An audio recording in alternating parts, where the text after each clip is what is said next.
आज के वीडियो का विषय है धर्म, जिसमें हम धर्म की अवधारणा एवं उसके लक्षण पर अध्ययन करेंगे। What do you means by religion and elements. इसे हम 4 भागों में बांटकर समझेंगे। पहला, धर्म क्या है। दूसरा, परिभाषा। तीसरा, धर्म की उत्पत्ति। और चौथा, धर्म के लक्षण।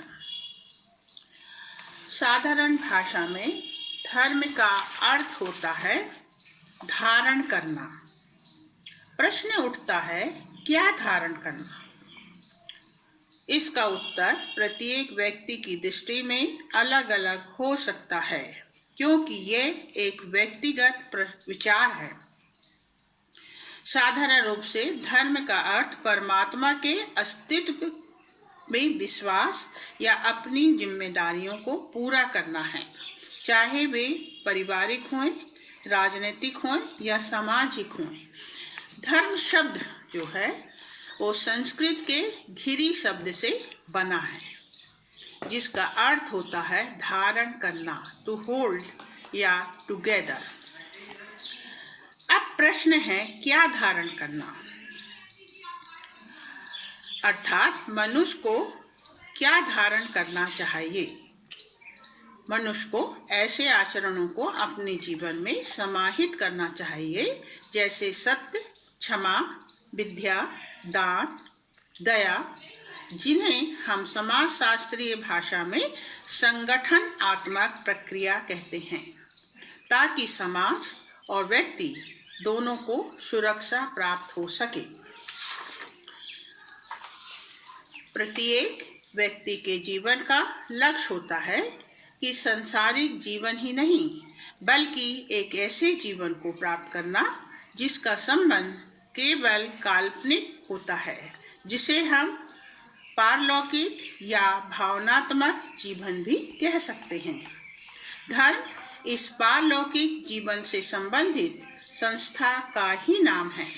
यह एक ऐसा जीवन होता है जिसके बिना प्रत्येक व्यक्ति का जीवन एवं व्यक्तित्व अधूरा रहता है।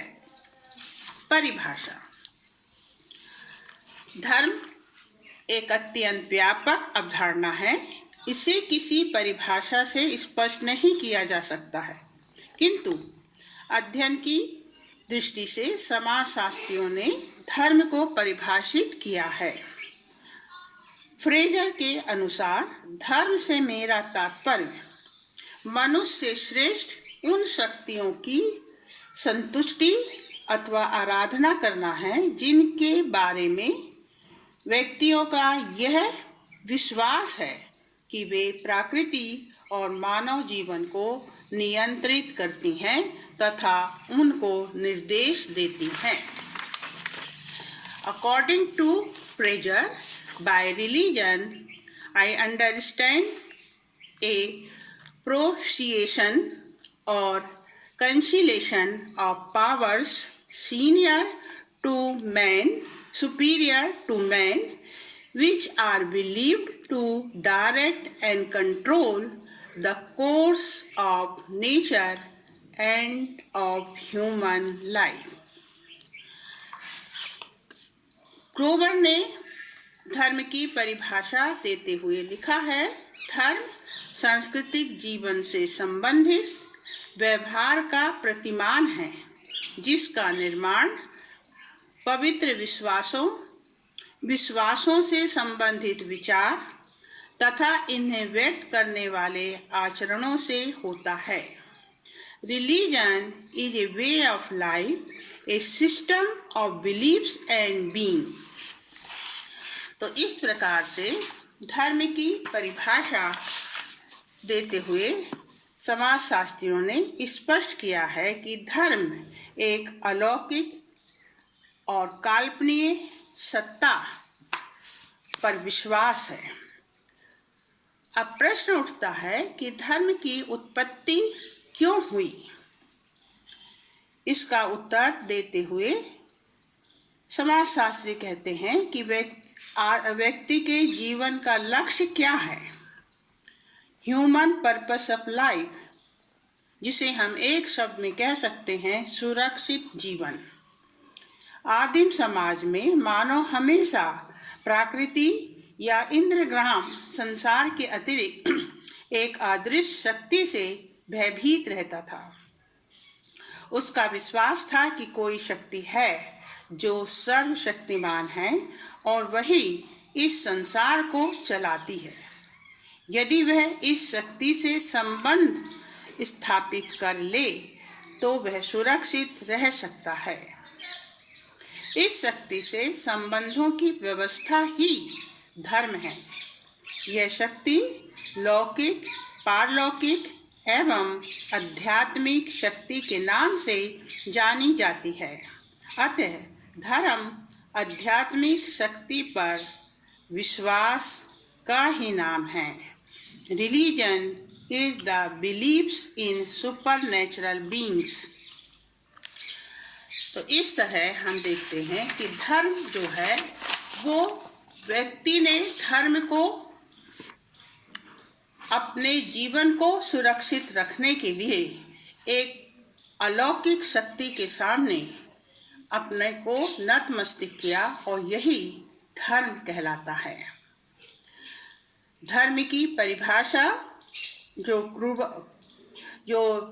क्रूबर ने दी है उसके अनुसार धर्म के निम्नलिखित लक्षणों को हम स्पष्ट कर सकते हैं, जो निम्नलिखित हैं। Elements of religion. लक्षण: पहला विश्वास, दूसरा व्यवहार या संस्कार, तीसरा अंधविश्वास, चौथा टैबू, पांचवा मिथक और छठवां मोक्ष। विश्वास धर्म का सबसे अनिवार्य और आधारभूत तत्व है। विश्वास जिसे आस्था या भरोसा भी कहा जा सकता है। विश्वास एक मन भावना है, मन की भावना है, या हम कह सकते हैं कि किसी बात को सत्य मान लेना जिसे हमने जाना नहीं है, देखा नहीं है। उदाहरण स्वरूप ईश्वर को आपने देखा नहीं है, फिर भी आप मानते हैं कि ईश्वर है।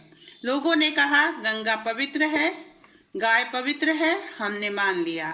इसलिए जॉनसन लिखता है कि अलौकिक शक्ति पर विश्वास धर्म का आधार है।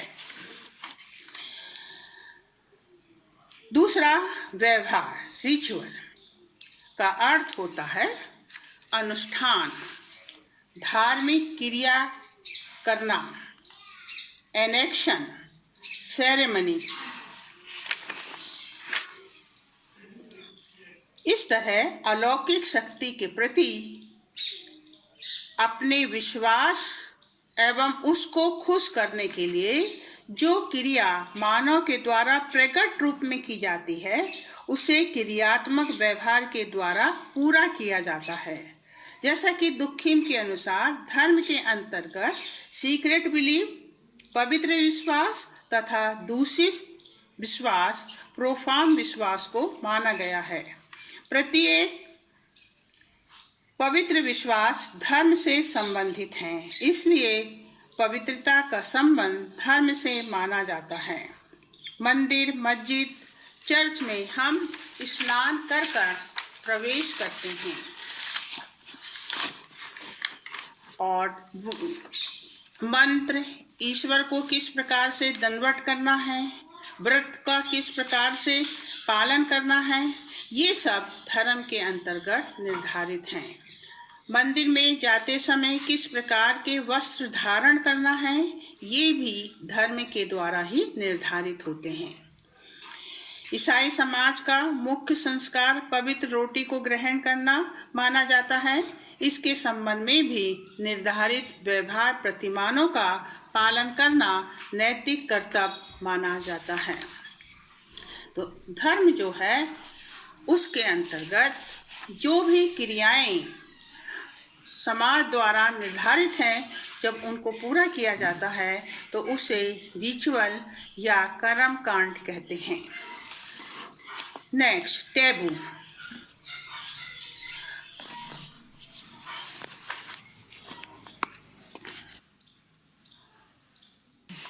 टैबू मीन्स निषेध आज्ञाएं, फोरबिडन, ये निषेधात्मक रूढ़ियां हैं।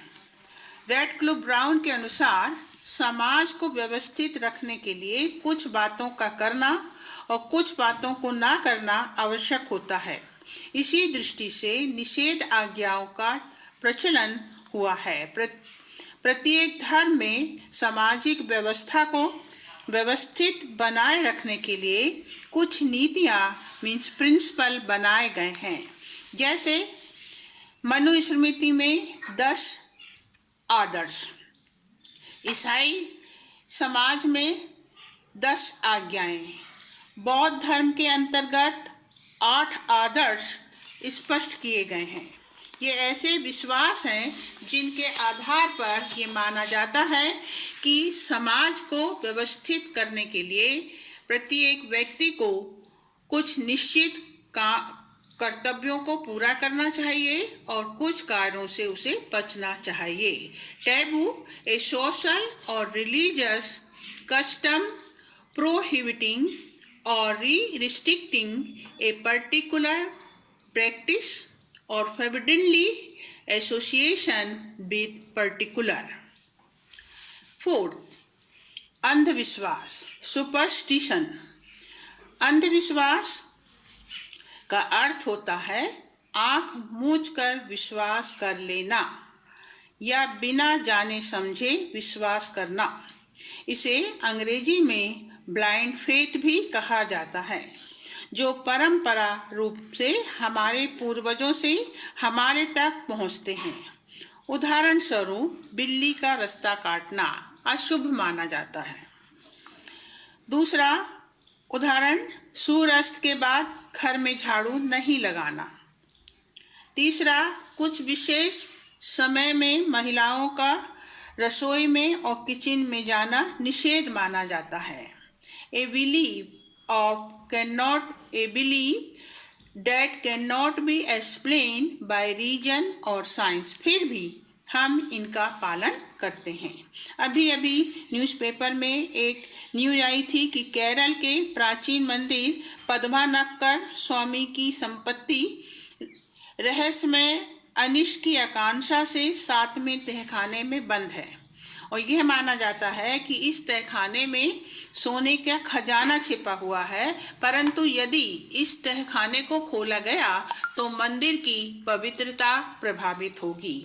तो इस प्रकार से समाज में कई प्रकार के अंधविश्वास का चलन है और उनका पालन प्रत्येक व्यक्ति बराबर करता जाता है।